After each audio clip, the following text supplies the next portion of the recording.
Pour Face à Philippe de Villiers. Cher Philippe, bonsoir. Bonsoir Elliot, bonsoir Geoffroy. Nous sommes avec Geoffroy Lejeune. Cher Geoffroy, bonsoir. Nous connaissons désormais le nouveau Premier ministre. Après une journée de vendredi incertaine, Emmanuel Macron a décidé de nommer François Bayrou, 73 ans, fils d'agriculteur, dans la vie politique depuis un demi-siècle, personnage clé dans la victoire d'Emmanuel Macron en 2017. Et on va commencer par l'homme que vous connaissez bien, Philippe de Villiers, parce que j'ai retrouvé une archive absolument extraordinaire que nos téléspectateurs ne connaissent sûrement pas. Regardez cet article, 20 ans après les rénovateurs. Sur cette photo, on voit François Fillon, Michel Noir, François Daubert, un certain Philippe de Villiers tout à gauche, et puis tout à droite, non loin de Monsieur Barouin, on voit François Bayrou. Et alors, ce qui est intéressant, encore plus intéressant, c'était que donc un article écrit par un certain Éric Zemmour, donc 20 ans après les rénovateurs, peut-être nous expliquer ce que sont les rénovateurs, Philippe de Villiers, et surtout la question qu'on doit se poser, c'est qui est François Bayrou pour vous? Alors sur les rénovateurs, c'est drôle, comme le temps passe vite, parce que cette photo, elle montre des jeunes gens qui ont 40 ans ou moins. C'était hier. Et maintenant, on a l'image, tout à l'heure, on a eu l'image de deux hommes, 73, 74. Hein, bon. Et je repensais à une phrase de Saint-Aignan, qui pour moi est définitive. La politique, c'est un sport individuel. Je pense qu'on le voit en ce moment. Et c'est un sport de vieux. Et on a cru, ils ont tous cru, Macron, Attal et tous les autres, qu'on passait le relais à des tout jeunes qui allaient tout renouveler, qui allaient tout repeindre. Eh bien non, on a eu là tout à l'heure deux hommes que j'ai bien connus qui étaient sur la photo des rénovateurs. Alors, je réponds à votre question. Les rénovateurs, ça vient de quoi? Ça vient de la double défaite de la droite. En 1981, nous n'étions pas encore en politique. Puis 1988, la défaite de Jacques Chirac. Et donc, la défaite de Valéry Giscard d'Estaing en 81, la défaite de Jacques Chirac en 88. Et là, en fait, il y a Charles Millon, notamment, et Michel Noir, et quelques autres qui disent on ne peut pas rester comme ça. Il faut passer à la génération suivante. Et donc, on compose les rénovateurs. Et la presse, c'est Chirac qui a trouvé le mot, nous appelle les 12 salopards. À cause du film, les 12 salopards. Bon, et ça nous allait très bien. Bon. Et si je vous en parle, c'est parce que j'ai quelque chose d'autre à dire, très important. Surtout en ce moment. C'est qu'à l'époque, les rénovateurs croyaient qu'il suffisait de changer de génération pour renouveler la vie politique. Et un jour, je parle avec Olivier Guichard, ancien chef de cabinet du général de Gaulle, un homme d'État, très cultivé, il avait Maupassant, Geneviève Dorman sur son bureau, avec 2-3 dossiers. Et il me dit, votre affaire des rénovateurs, Philippe, il y a une chose qu'il faut que vous sachiez. En politique comme dans la vie, le jeunisme ne suffit pas. N'oubliez jamais qu'Antigone, en fait, elle a damé le pion à Créon parce qu'elle s'est réclamée des lois immémoriales. C'est-à-dire qu'on peut être un jeune utile à la société et à la France quand on se sent et qu'on s'accepte corseté par les sagesses anciennes. Et ça, pour moi, ce fut une leçon. En d'autres termes, les rénovateurs, ils n'avaient rien à projeter, ils n'avaient rien à proposer d'autre que leur jeunesse. Et ce qui m'a frappé tout à l'heure dans la passation de pouvoir, c'est que la vieillesse, parfois, ne propose rien non plus, puisqu'on a eu deux hommes politiques plutôt autosatisfaits, et qui n'ont pas prononcé le mot France. Ah, ils l'ont pas fait exprès. Je ne mets pas en cause leur patriotisme, leur attachement au pays. Mais on a l'impression qu'aujourd'hui, dans toute cette histoire, même quand on écoute les journalistes, on tourne en rond, en fait. On est dans un entre-soi, on est dans un jeu.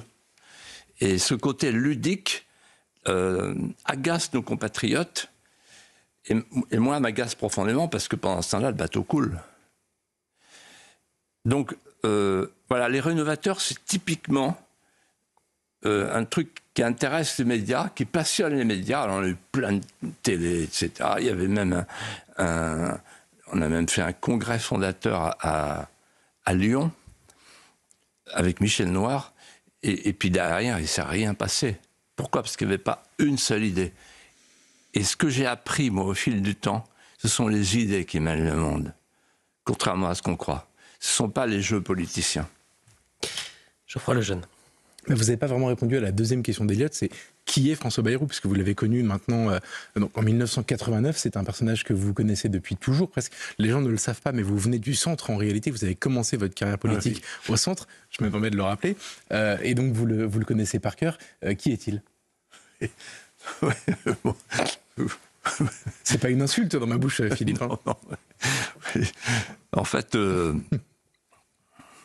je pense que vous faites une erreur sur mon parcours, mais c'est pas grave. Non, pas du tout. Je suis vraiment très sûr. Mais ouais, ça va beaucoup amuser ma femme. Je viens du centre, oui. Et alors, François Bayrou, je le connais très bien, effectivement, depuis très longtemps. Et on s'est rencontrés, il était jeune député en 1986, député du CDS à l'époque, avec Pierre Méhaignerie. Et à l'époque, j'étais secrétaire d'État à la culture. Et un jour, il m'appelle et on déjeune ensemble. On avait déjeuné dans un restaurant qui s'appelait l'Assiette au Bœuf, je ne sais pas si ça existe encore. Et on échange, et de cet instant est née une amitié entre nous. Et en fait, François Bayrou, il a des qualités et des défauts comme tout le monde, mais il a la religion de l'amitié. Et en fait, lui et puis son conseiller, qui s'appelle Philippe Lapousterle, on est toujours restés en contact, et en contact chaleureux. Alors, en fait, il y a deux François Bayrou. Donc, je ne sais pas de quel François Bayrou vous voulez que je parle, pour commencer. C'est Janus à deux têtes. Il y a le Bayrou des villes et le Bayrou des champs.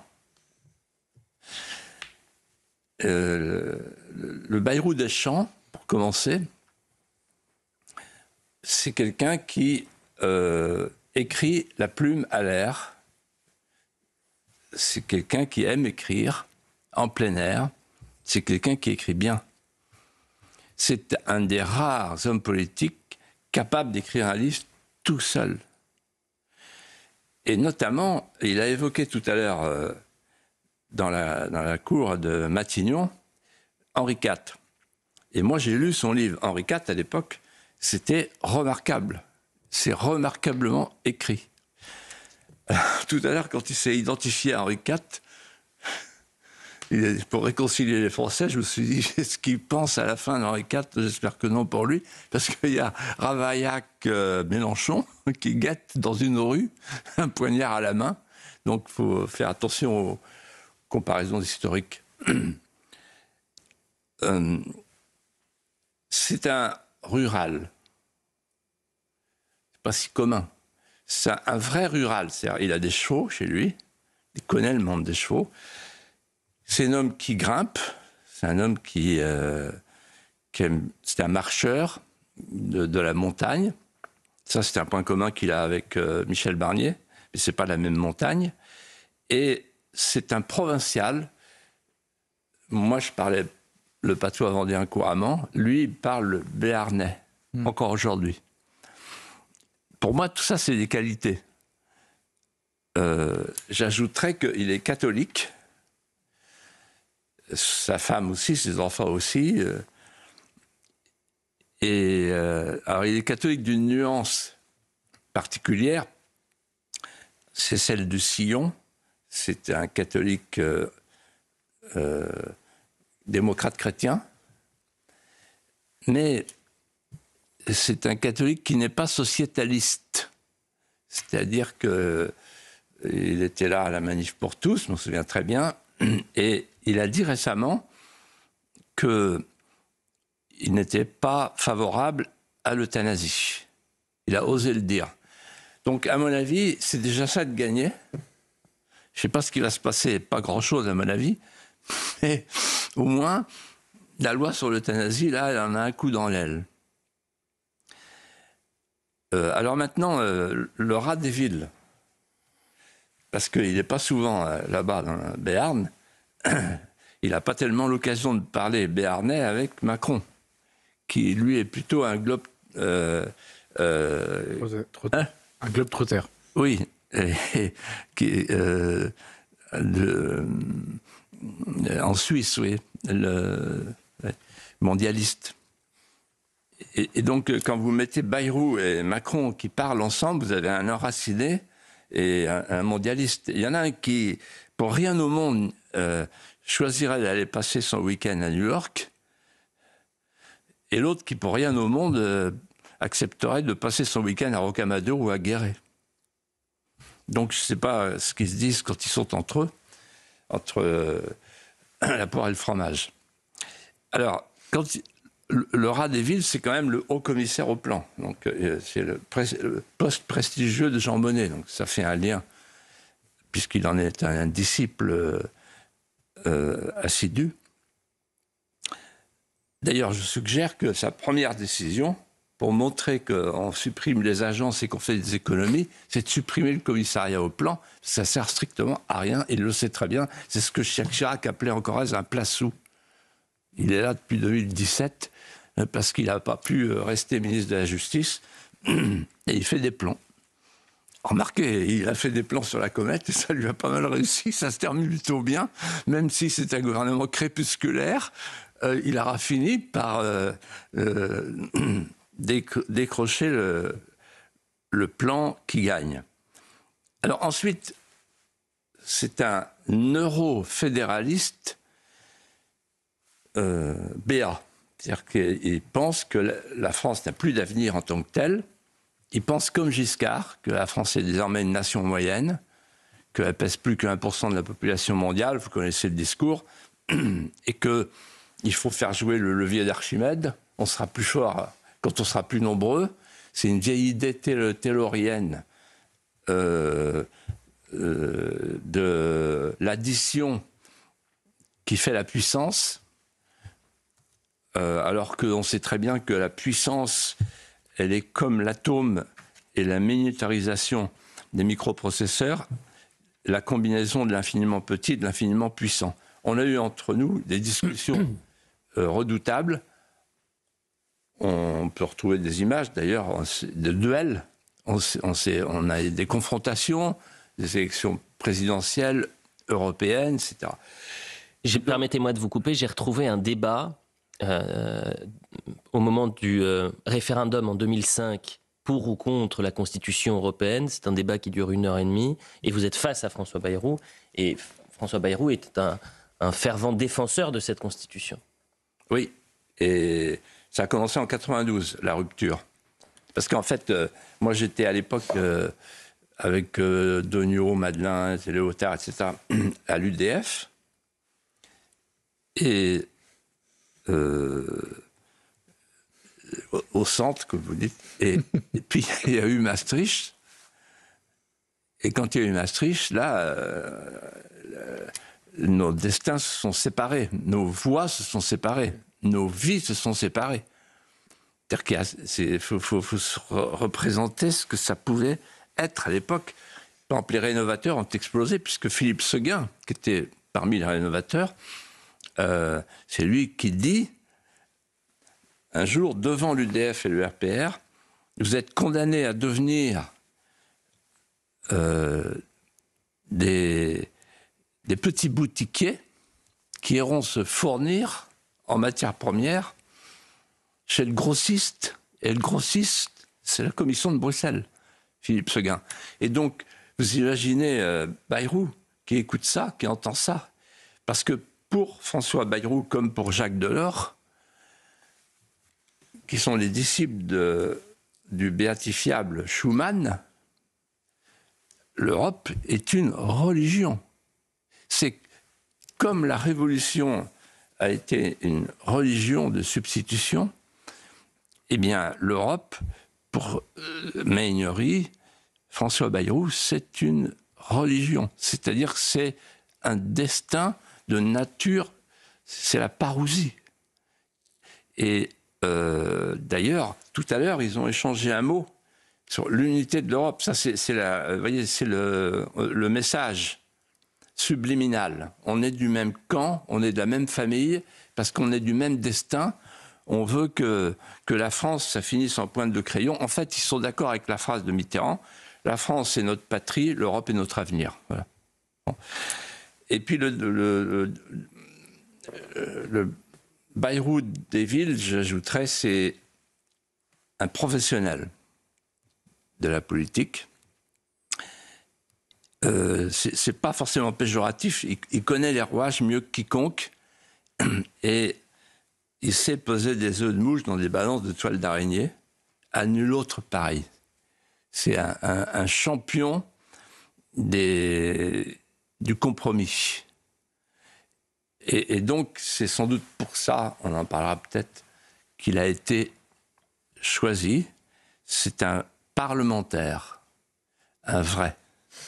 Philippe de Villiers, François Bayrou devient le 4e Premier ministre en cette année 2024. Jamais dans l'histoire de la Ve République on avait vécu une telle valse des Premiers ministres. Et donc une question se pose, est-ce que nous sommes toujours, Philippe de Villiers, en Ve République? Je vous répondrai ceci.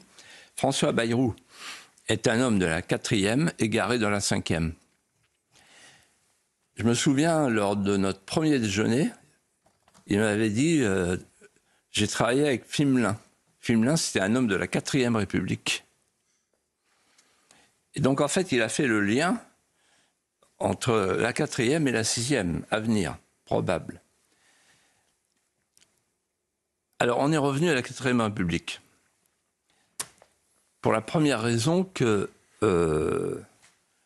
sous la 4e République, il y avait un bloc central, en fait, on appelait la 3e force, et il y avait de chaque côté les gaullistes et les communistes. Et le bloc central ne voulait pas travailler avec les gaullistes et ne voulait pas travailler avec les communistes, qui s'appelaient l'extrême droite et l'extrême gauche.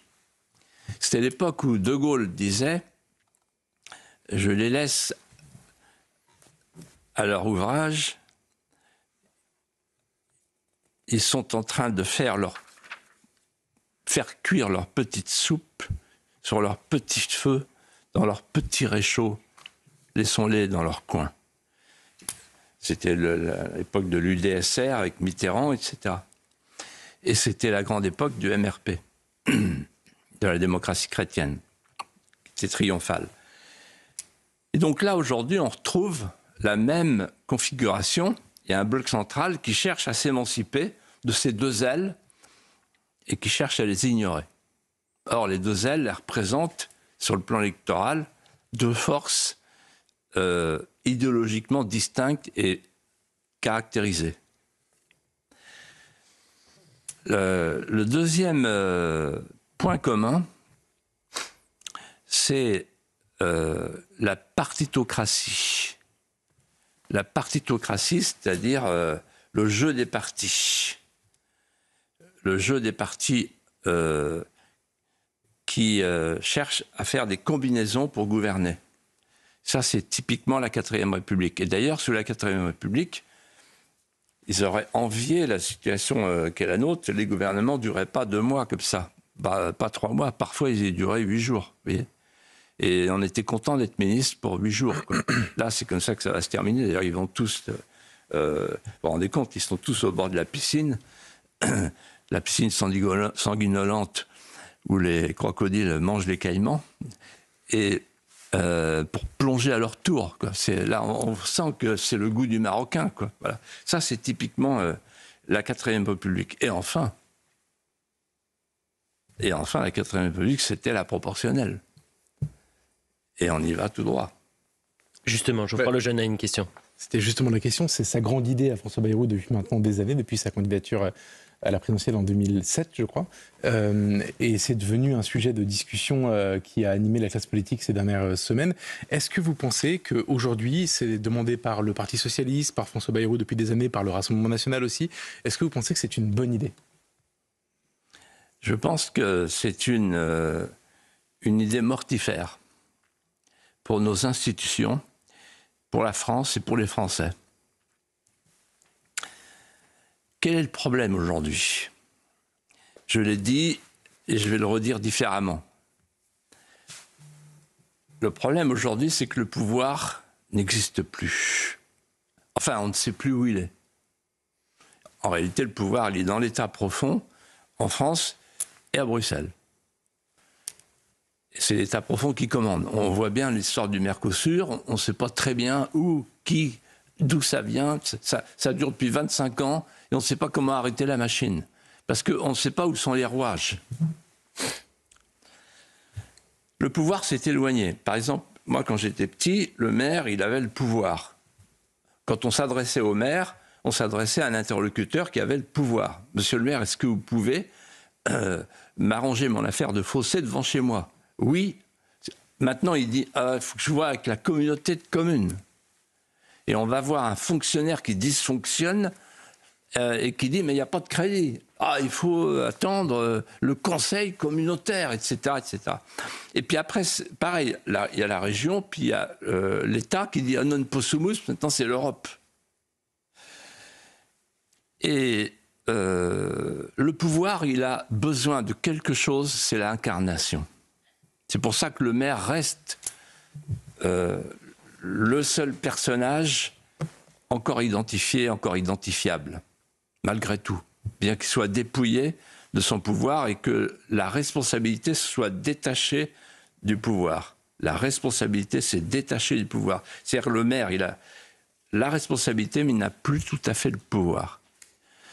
Et au moment où il faudrait rétablir le député-maire, pour avoir à l'Assemblée des parlementaires qui connaissent le terrain et qui ne sont pas des gens hors sol, comme c'est le cas aujourd'hui. Regardez les écolos, entre autres, et tant d'autres. On a une classe politique qui est complètement déclassée parce qu'elle est déconnectée du réel. Bon,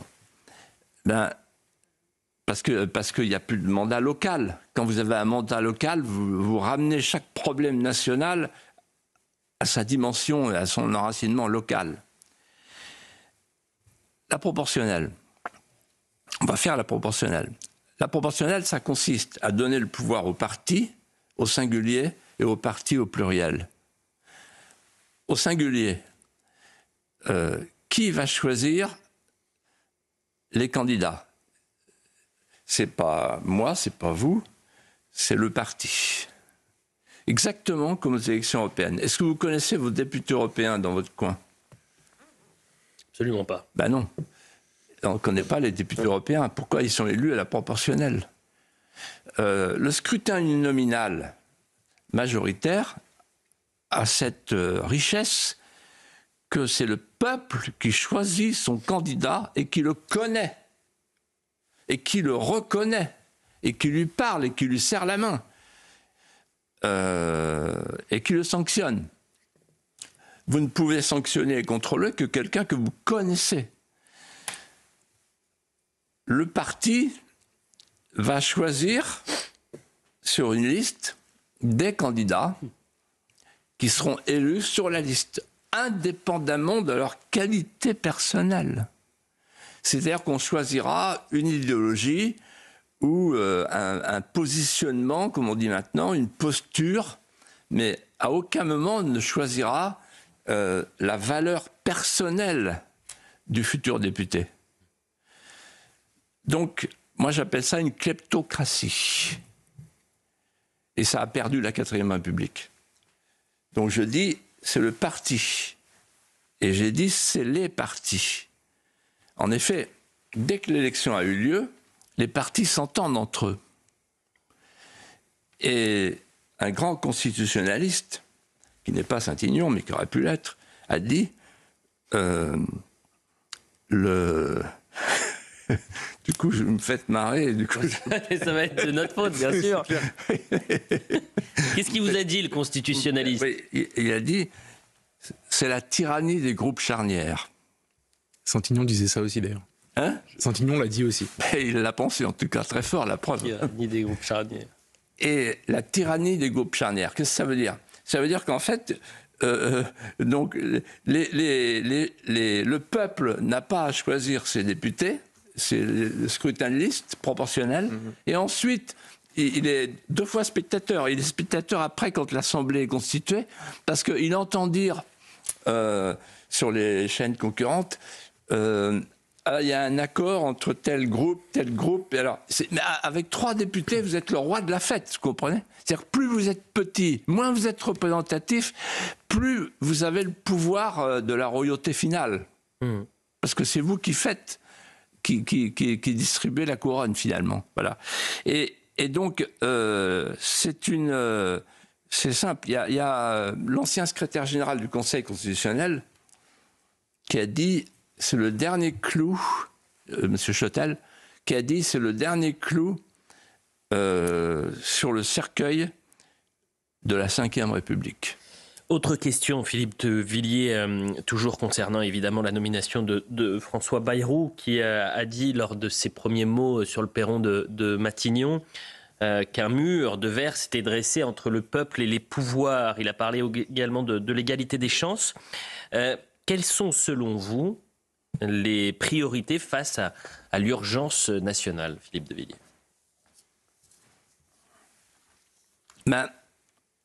Je vais répondre à votre question, mais auparavant, je voudrais quand même dire quelle est la mécanique qui a conduit au choix de François Bayrou.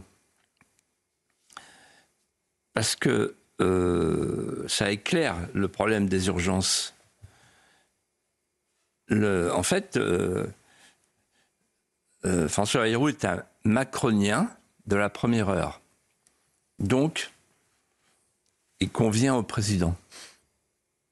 En fait, il n'y a pas de cohabitation. C'est lui qui a fait le roi. Donc, il est le maire du palais. D'ailleurs, l'expression risque de convenir. Pour ceux qui connaissent l'histoire de France. Il faut qu'il se méfie, Macron, parce que Bayrou, c'est pas Barnier. Il est moins souple. Il a plus de personnalité. Deuxièmement, il est macronien et il est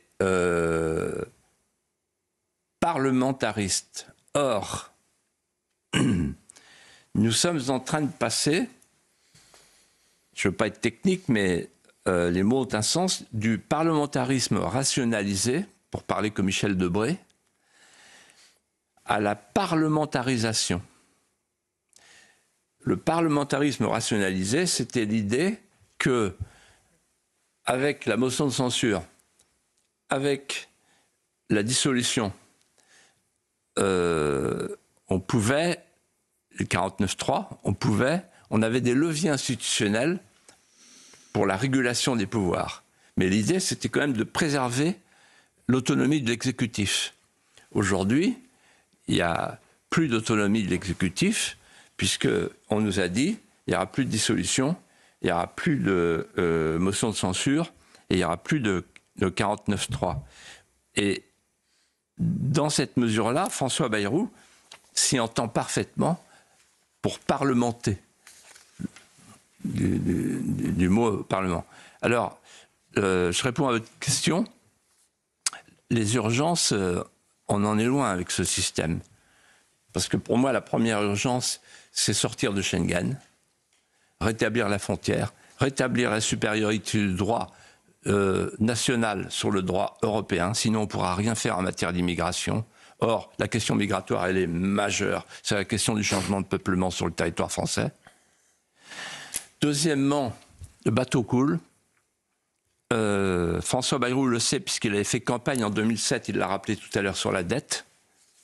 Mais là, la dette, aujourd'hui, elle fait que les œuvres vives et les œuvres mortes sont en train de nous échapper complètement. On est sous la ligne de flottaison.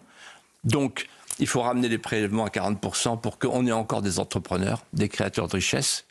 Sinon, ils partiront tous, ou ils seront découragés. Et puis enfin, troisièmement, il faut sauver l'école, il faut sauver la transmission, plus que l'école. Il faut faire en sorte qu'il n'y ait plus cette rupture dans la continuité historique qui fait qu'à Poitiers, on a des jeunes étudiants français millénaires qui ne savent rien de l'histoire de France, et on a des jeunes Français d'origine immigrée qui préparent un attentat et lorsqu'ils sont arrêtés, expliquent on a voulu faire un attentat à la mairie de Poitiers parce que Poitiers c'est 732, et ils ont expliqué aux policiers ce que ça voulait dire 732, c'est-à-dire la montée des Omeyyades, de l'armée omeyyade jusqu'à Poitiers pour se battre contre l'armée franque devant Charles Martel. Et donc on est dans une situation extraordinaire, c'est-à-dire d'un côté la connaissance intime de notre histoire par ceux qui veulent nous détruire, et de l'autre côté l'ignorance placide de ces plantes d'hébétude qui promènent leurs étourdissements dans l'air du temps. Dernière question, Philippe de Villiers. Est-ce que, pour vous, c'est une victoire où vous avez dit il faut qu'il fasse attention, Emmanuel Macron, François Bayrou, c'est pas Michel Barnier. Il est moins souple. Il a plus de caractère. Donc est-ce que, pour Emmanuel Macron, c'est une victoire ou une défaite de nommer aujourd'hui François Bayrou? Et pour une fois, je vais faire quelque chose que je ne fais jamais dans cette émission. Un pronostic? Non. Je vais passer dans la coulisse. Allez-y. Vous êtes prêts? Allez-y. Bon, parce que il se trouve que, voilà, je connais l'histoire. Normalement, il devait être nommé au début. Et puis le joueur du Touquet, il a fait comme avec McFly et Carlito, il a changé de joueur. Il a dit non, j'ai une autre idée, on va faire le truc, la réunion de tout le monde, tout ça. Bon, ouais. Et puis, et en fait, ce matin, il l'a convoqué à 5h du matin pour lui dire tu seras numéro 2. Et je ne peux pas te nommer numéro 1. Le numéro 1, ça sera le ministre des Armées. Et là, François Bayrou, il a fait, vous savez, vous connaissez la stratégie du joueur de foot italien qui obtient un penalty parce qu'il se roule par terre devant l'arbitre. Et à chaque fois, les arbitres se laissent prendre. Donc là, il s'est roulé par terre, il a dit, bon, ok, je sors de la majorité. Vous savez, quand j'étais jeune, au Crédit Mutuel, qui était la banque de toutes les paroisses de Vendée, il y avait un gars du Crédit Mutuel qui disait si tu es un petit débiteur, la banque te tient, mais si jamais tu es un gros débiteur, tu tiens la banque. Et François Bayrou, il a un petit groupe, mais hyper mobile. et si vous ôtez le groupe de François Bayrou, le MoDem, il n'y a plus du tout de majorité possible. Donc il a dit, en se roulant par terre à l'Élysée, si tu ne me nommes pas Premier ministre, je quitte la majorité. Et ils se sont regardés dans les yeux, et l'autre lui a dit, t'es pas cap. Et François Bayrou, qui est habitué aux jeunes garnements, qui lui font les poches. Pourquoi vous me tendez quand vous dites ça, vous me regardez. Mais non, parce qu'on a regardé l'image tout à l'heure. Le gamin qui fait les poches, et Bayrou lui fout une baffe. Et là, il a foutu une baffe à Macron en disant, on se connaît depuis longtemps, tu me laisses dans ma soupente du commissariat au plan, maintenant ça suffit, soit je m'en vais, soit je prends Matignon. Voilà. OK? Voilà. Et comme l'autre, il est crépusculaire, notre président, il a cédé. Et on a eu un nouveau Premier ministre. Voilà. J'ai l'esprit d'escalier, Philippe de Villiers, mais pour terminer vraiment et avoir une analyse complète de cette nomination, je ne vous ai pas poser cette question. François Bayrou qui succède à Michel Barnier, qu'est-ce que cela change concrètement? Ben, c'est vrai que c'est une question essentielle. Tout dépend de la configuration arithmétique. La politique, à l'Assemblée, c'est de l'arithmétique. Donc vous avez il faut retenir le chiffre 333, l'addition des ailes. Avec 333, vous êtes très au-dessus de la majorité absolue. Donc, tant qu'il y a 333, le gouvernement a une épée de Damoclès à chaque seconde. Il suffit que les ailes fassent ça, et c'est fini. Et donc, ce que cherche à faire Emmanuel Macron depuis le début, votre question est judicieuse. On pourrait penser parfois que vous participez de son propre cerveau. Il cherche à desserrer les taux. Alors, est-ce qu'il y est parvenu? Peut-être grâce à la proportionnelle. C'est-à-dire qu'en fait, François Bayrou propose la proportionnelle depuis toujours. C'est son combat. C'est le croisé de la proportionnelle. C'est le Pierre l'Hermite de la proportionnelle. Bon. Et donc là, il a fait dire au Rassemblement national, si c'est moi, soyez tranquille, je vais vous faire la proportionnelle. Et le Rassemblement national veut la proportionnelle. Et il a proposé au PS, si c'est moi, vous aurez la proportionnelle. Pour le PS, la proportionnelle, c'est le Deus ex machina. Pourquoi? Ils veulent se libérer du méchant Mélenchon. Mais pour pouvoir se libérer, il faut changer de scrutin. Tant qu'on est au scrutin majoritaire, ils dépendent de Ravaillac. Et si jamais il y a la proportionnelle, M. Faure se dit « Je fais ma liste, j'ai plus besoin pour être réélu ». Et ils l'ont tous compris. Un jour, Marie-France Garot m'a dit, un député, vous savez Philippe, je vais être vulgaire, mais tant pis, je vais vous le dire, ça va, où est la gamelle? On appelait dans le temps les députés gaullistes les godillots. Vous voyez?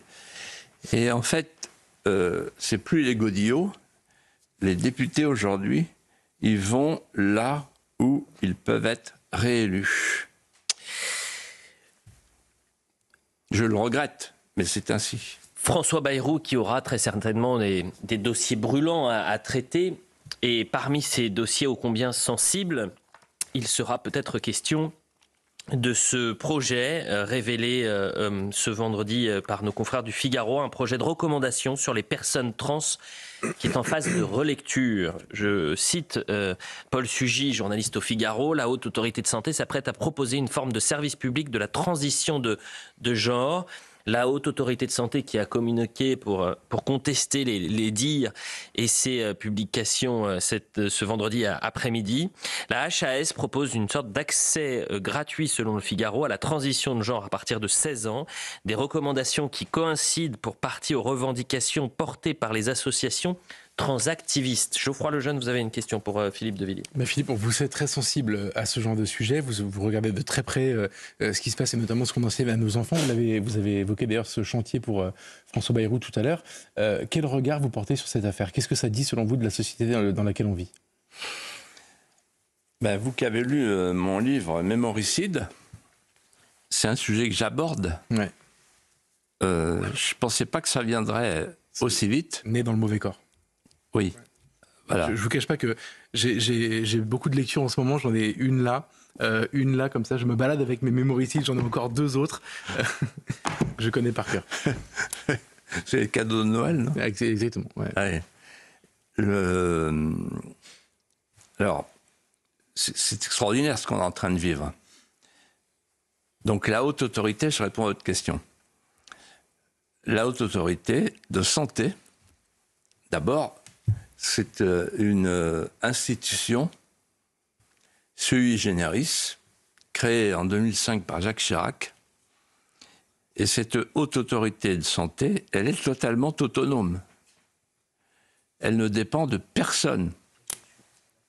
Alors la haute autorité, c'est toujours le même mécanisme qui fonctionne par capillarité et scissiparité. Quand j'étais à Sciences Po, on disait, je me souviens d'un devoir qu'on avait un jour, c'est comment faire disparaître les démembrements de l'administration. Et c'était l'époque où nos professeurs de droit administratif et constitutionnel nous expliquaient que ce qui pourrait démanteler l'État régalien, ce sont les agences, donc les démembrements de l'administration. Aujourd'hui, nous y sommes, il y a 400 agences, et alors celle-là, elle est particulière, comme le commissariat au plan. C'est une agence où il y a beaucoup de monde et qui ne fait rien. Il donne des avis. Alors je me suis intéressé à cette haute autorité. Il y a quelqu'un qui a très bien parlé de cette haute autorité, qui est brillante, qui est comme d'habitude Eugénie Bastier, et qui a fait une chronique sur Europe 1 définitive. Donc en fait, la haute autorité, c'est une institution hors de tout contrôle, qui elle-même confie des dossiers à des soi-disant scientifiques. C'est le lysenkisme postmoderne, le nouveau lysenkisme. Vous savez, le lysenkisme, c'est la science soviétique. Voilà. Et donc, la science soviétique, on a vu ce que ça donnait. Au nom de la science soviétique, on disait les rendements agricoles sont excellents. C'est les scientifiques qui le disent. Et ce qui faisait dire à Solzhenitsyn, le système s'auto-raconte. Voilà. Donc là, en fait, on a des experts qui sont des soi-disant scientifiques et en fait qui sont, pour beaucoup d'entre eux, des transgenres, des transgenrés. C'est-à-dire qu'on reste dans le même milieu. Voilà. Donc la haute autorité, elle nous coûte 700 millions. Non, 70. 70 millions, 73 millions. Voilà. Oui. Et j'ai failli compter en anciens francs. Et 73 millions quand même. Bon.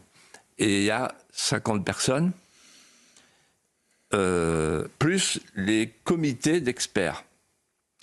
Et cette haute autorité, elle a donc décidé de créer, je cite, Paul Sugy, journaliste du Figaro, qui a eu le dossier entre les mains, c'est le scoop, un service public de la transidentité. Un service public de la transidentité. Pour changer de sexe.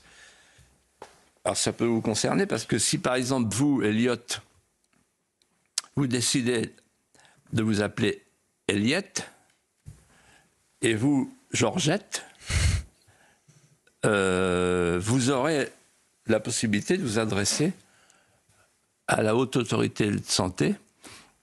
Et alors, eux, ils ne veulent pas de paperasse et de bureaucratie et ils expliquent dans un rapport, c'est extraordinaire, qu'il faut aller très vite. Très vite pour qui? Pas pour vous. Pour vous, ça sera plus lent. Non, pour les enfants de 16 ans. Pour les enfants de 16 ans, il faut aller très vite, c'est écrit. Très vite pour donner une décision, pour leur donner une décision. Et on donne la décision sur leur ressenti. Et si un enfant de 16 ans dit « je suis un garçon, mais je sens que je ne suis pas un garçon, je suis une fille », à partir du ressenti, sans autre examen, on va donner la possibilité de changer de sexe. Et donc, on fait la transition de genre. Et tout ça, c'est remboursé par la sécurité sociale. Et ce que dit très bien Eugénie Bastier, c'est qu'on ne comprend pas, parce que d'un côté, on ne dit pas que c'est une maladie, mais de l'autre côté, on dit que c'est remboursé par la sécurité sociale. Donc il y a là une incohérence. Mais le pire est à venir, chers amis. Le pire, c'est que dans le rapport qui a été donc publié par le Figaro hier, il est écrit ceci: si des parents s'opposent à la transition de genre, c'est-à-dire au changement de sexe de leur enfant de 16 ans, donc mineur, les dispositions seront prises pour un transfert de l'autorité parentale, pour une déchéance de l'autorité parentale. Pourquoi il y a scandale? Parce que personne n'en parle. Si, CNews en parle, le Figaro en parle, le JDD en parle.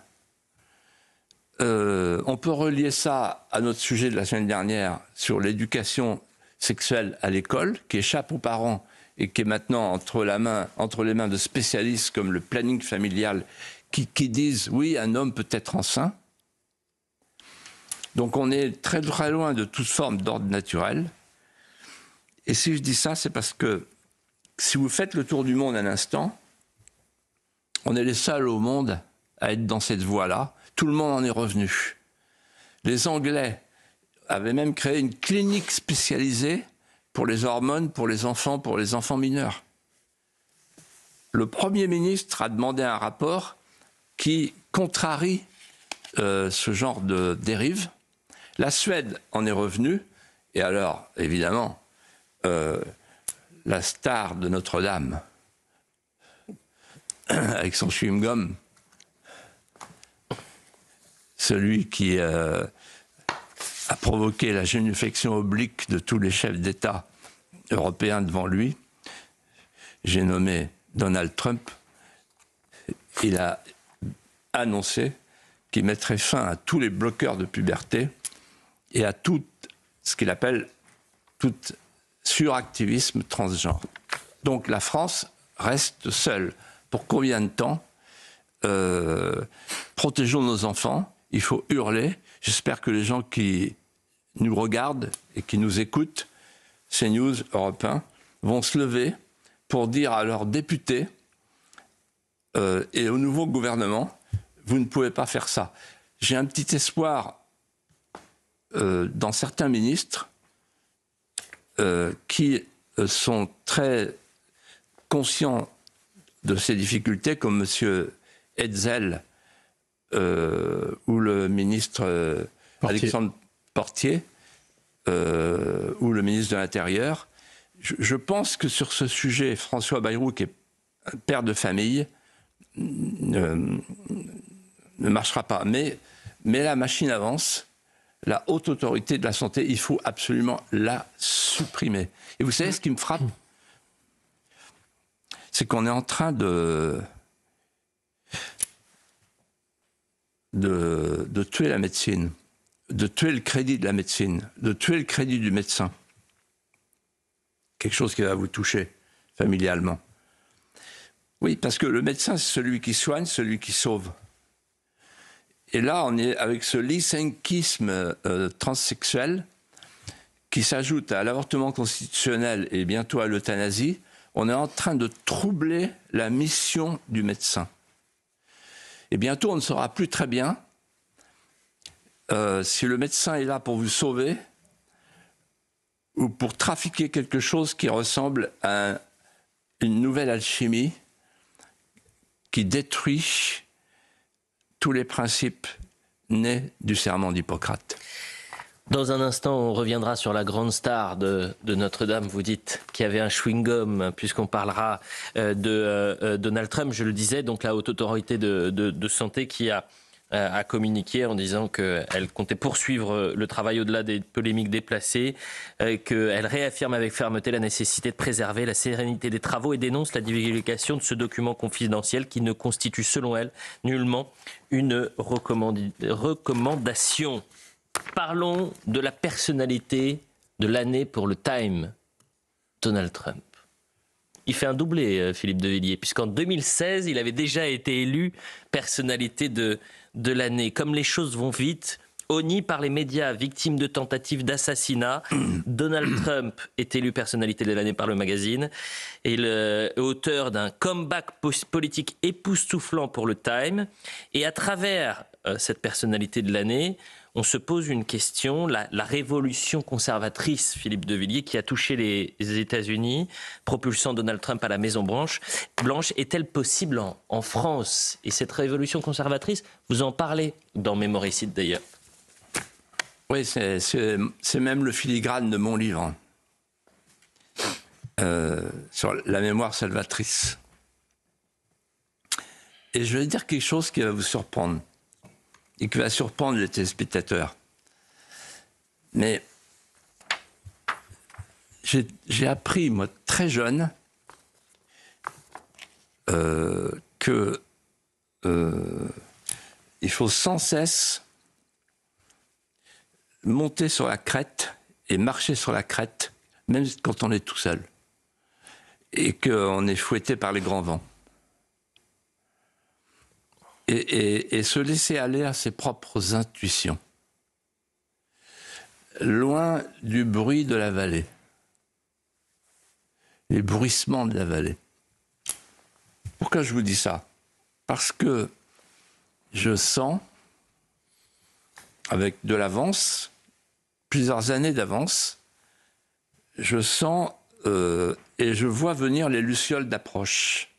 Je sens venir des signes avant-coureurs, ou si vous voulez, pour parler comme les marins du Vendée Globe, les courants profonds.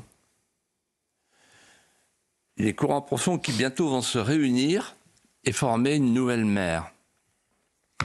Donc je sens que la révolution conservatrice qui se développe actuellement aux États-Unis de manière inattendue, elle arrivera bientôt en France. Pour plusieurs raisons. La première, c'est que ce qui a empêché la révolution conservatrice, en fait depuis 2 siècles, c'est l'idéologie de la table rase. Or, cette idéologie est à bout de souffle, elle est épuisée. Le progressisme est réputé donner des fruits amers, des fruits stériles. Et c'est récent. Et je vous le démontre. La table rase, c'était l'idée d'une annonciation de type eschatologique, religieux. C'était l'idée que le ciel arrivait sur la terre, allait arriver sur la terre virginale. C'était l'apostrophe de Mirabeau, le cadavre que touche la liberté se relève et est appelé à vivre une nouvelle vie. C'était l'idée qu'il n'y a plus de père, il n'y a plus de filiation, il n'y a plus de sacré. Et qu'on va donc vivre les prémices d'une humanité lustrale, d'un homme nouveau universel. Patatras, ça n'a pas marché. Je vous ramène tous les deux sous les voûtes de Notre-Dame. Et sous les voûtes de Notre-Dame, il s'est passé quelque chose qui est pour moi un tournant, qu'on n'a pas vu dans l'instant, mais moi que j'ai senti.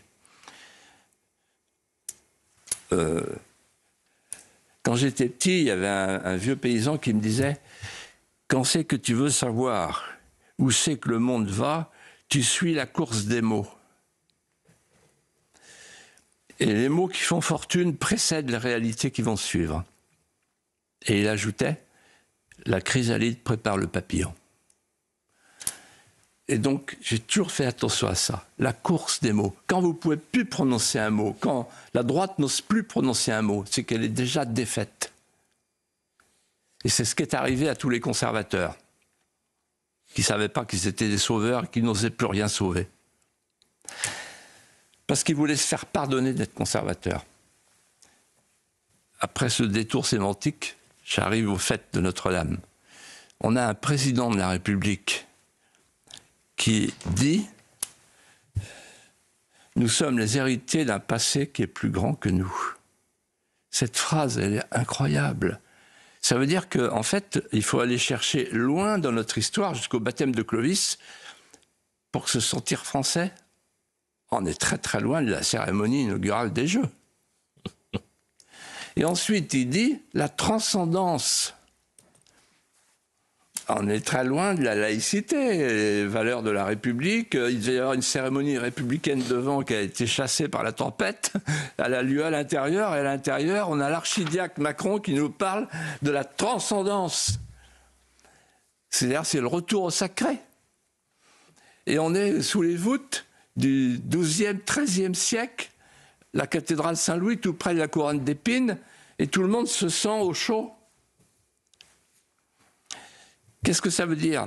Ça veut dire qu'en fait, on est en train de revenir à l'idée que le passé n'est pas haïssable. Ensuite, l'évangile des droits de l'homme. Aujourd'hui, ne peut plus étancher la soif des mémoires en manque, des âmes appelantes et palpitantes. Pourquoi ? Parce que, comme le dit très bien Marcel Gauchet dans son dernier livre, les droits de l'homme sont devenus les droits de l'individu. Ce ne sont plus les droits de l'homme et du citoyen. C'est-à-dire qu'aujourd'hui, c'est l'homme épars, c'est l'homme défait, c'est l'homme de l'hédonisme, du consumérisme compulsif. Les droits de l'homme sont devenus les droits de l'homme de sable de la société liquide. Et ça fait peur à beaucoup de gens qui réfléchissent. Ensuite, il y a un deuxième phénomène. Le deuxième phénomène, c'est que les États-Unis nous précèdent toujours de 10 ans. Ce sont les émeutes de Berkeley qui ont préparé les émeutes de mai 68 en France. Regardez ce qui se passe aux États-Unis, ça vient chez nous 10 ans après. Et là, Donald Trump a mis fin au wokisme. Il l'a tué. Et il va le tuer. Et donc la nouvelle idéologie qui devait remplacer l'idéologie de la table rase, qui devait succéder à la peste rouge et la peste brune du XXe siècle, elle est en train de mourir aux États-Unis, elle mourra demain. Il y aura un choc en retour. Et j'en veux une preuve, c'est le syndrome Musk, Elon Musk, parce que son fils, il lui est arrivé un drame à cause du problème du transgenre, et regardez comment Musk a changé. Voilà. Et enfin, je dirais que aujourd'hui, la tradition est en train de revenir. La tradition, en fait, au sens de Paul Valéry. La tradition ne consiste pas à refaire ce que les autres ont fait, mais à en retrouver l'esprit qui en eût fait vers de toutes autres, en de toutes autres circonstances. L'homme de la tradition, lorsqu'il se retourne vers le passé, ne cherche pas à le conserver, mais il cherche à monter vers ce qui demeure. Il nous reste exactement 4 minutes. Geoffroy Lejeune, pour l'apologue. Ah oui, oui. Donc vous allez parler de celui qu'on appelle le tigre des mers. Il s'agit de Robert Surcouf, le marin malouin, qui est né un 12 décembre 1773. On vous écoute, Philippe. Oui, vous savez, Chateaubriand, qui est le plus grand écrivain français, qui a été enterré en pleine mer, au large de la cité malouine, a eu une définition magnifique de son port d'attache. Je le cite. Saint-Malo n'est qu'un rocher, mais ce rocher a donné à notre marine les plus grands matelots. Il cite Jacques Cartier, le Christophe Colomb français, qui découvrit le Canada. Il cite Duguay-Trouin, le grand capitaine, et surtout Robert Surcouf, le grand corsaire. Et il se trouve que ce corsaire, il a hanté mes nuits, mes rêves. Il est dans mon panthéon des personnages mythiques de mon enfance, de mes rêves d'enfance. Quand j'étais petit, nous allions passer nos vacances à Rothéneuf. C'est juste à côté. Et nous allions, en courant sur les remparts, visiter avec nos parents et revisiter un musée célèbre qui a disparu, le musée Quicangrogne, du nom d'un corsaire. Nous vivions en face de la plage du Val. Il y avait 2 corsaires qui étaient 2 rochers, la Bigne, Bénétin, et on allait chercher un autre corsaire, et c'était Quicangrogne. Et dans le musée Quicangrogne, nous restions pendant des heures, face à face, bouche bée, devant la statue de cire de Surcouf. Et alors on lisait le texte capitaine corsaire à l'âge de 20 ans, un palmarès inégalable, 50 prises de briques de frégates de la perfide Albion. 50 prises. Et il y a une image, ben voilà, formidable. Ben a eu la préscience. Ça, c'est la bataille, la célèbre bataille qui a fait de Surcouf un homme de légende. Vous avez la Confiance, qui est commandée par Surcouf, le bateau français, et vous avez en face le Kent, le bateau de la frégate de la perfide Albion. Et ils sont bord à bord, proue contre poupe, les grappins sont lancés, et là, il y a le commandant britannique qui interpelle Surcouf, qui met la main encornée et qui dit « Vous, les Français, vous vous battez pour l'argent, tandis que nous, les Anglais, nous nous battons pour l'honneur. » Et Surcouf, avec tout son équipage derrière lui, réplique, met la main encornée « Chacun se bat pour ce qui lui manque !»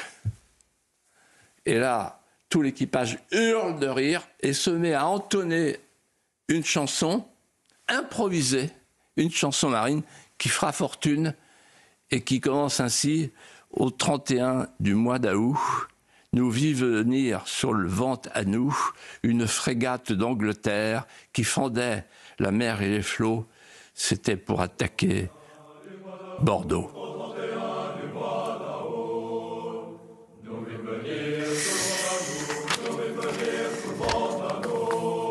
Vous pouvez chanter. Hein. Moi, je la connais. Hein. Écoutez le refrain.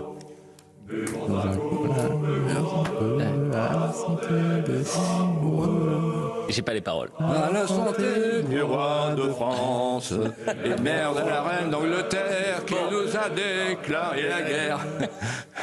Philippe de Villiers, merci beaucoup. On se retrouve évidemment. Je vous ai abonné au Panache. Ah, merci. Oui, le magazine, le Panache. Le Panache, c'est un beau cadeau. le nouveau magazine Puy du Fou édition. Merci Moi, je beaucoup. m'étais abonné au direct. Je l'ai fait. Il l'a déjà. Je l'offrirai à quelqu'un. Messieurs, merci à tous les deux.